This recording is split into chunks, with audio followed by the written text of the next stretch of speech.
3000 தான் ஓடிக்கிட்டு இருக்கு.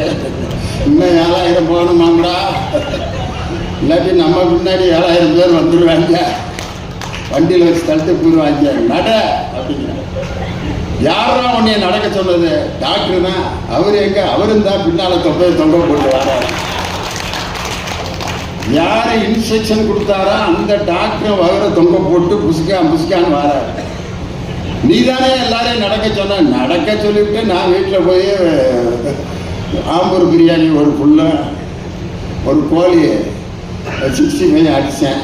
அப்புறம் நான் எங்கே போகிறது? சொல்கிறதான் அப்புறம் என்ன பண்ணுறது அப்படிங்கிறாரு. நடக்கிறான். ஏன்னா உழைப்பு இல்லாமல் போச்சு. அந்த உழைப்புக்கு காரணம் அறிவாளிகள் கண்டுபிடிச்ச கருவிதான்.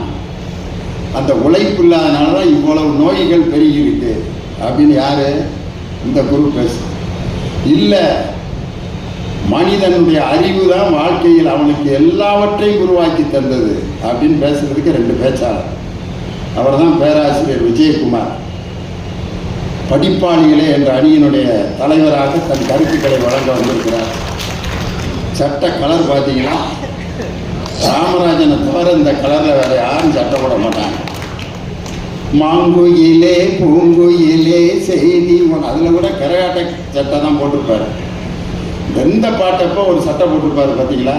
ஊரு விட்டு ஊரு வந்து பேரு கெட்டு போகாதீங்க அப்ப இந்த கலர்லையும் சட்டை போட்டுப்பாரு.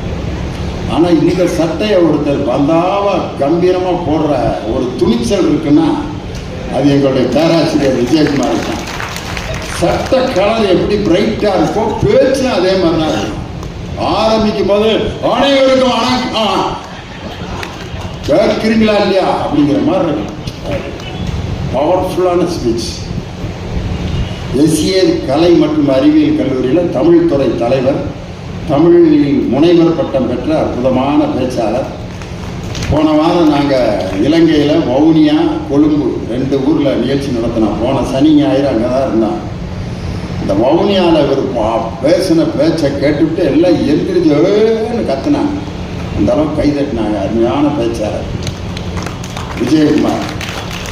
பாட்டாளிகளே அப்படிங்கிற அணியினுடைய தலைவராக வந்திருப்பவர் எனது அருமை தம்பி கவிஞர் இனியவன். அவர் நல்ல அறிவியல் பூர்வமான சிந்தனைகளை உணர்வு பூர்வமாக சென்டிமெண்ட் பேச்சாளர். டச் பண்ணிடுறாரு ஆர்ட்டை.